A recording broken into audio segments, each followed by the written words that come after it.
இப்படியே போட்டு இன்னொரு 5 மினிட்ஸ் குக் பண்ணுங்கள்.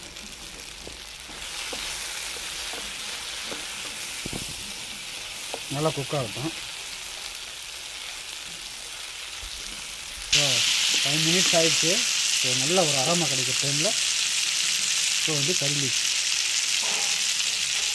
கடைசியாக போட்டு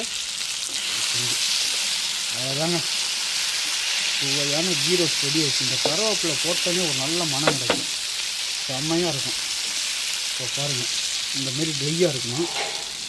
மறக்காமல் ட்ரை பண்ணி பார்த்து எப்படி இருக்குன்னு சொல்லி சப்ஸ்கிரைப் பண்ணி சப்போர்ட் பண்ணுங்கள். தேங்க்யூ.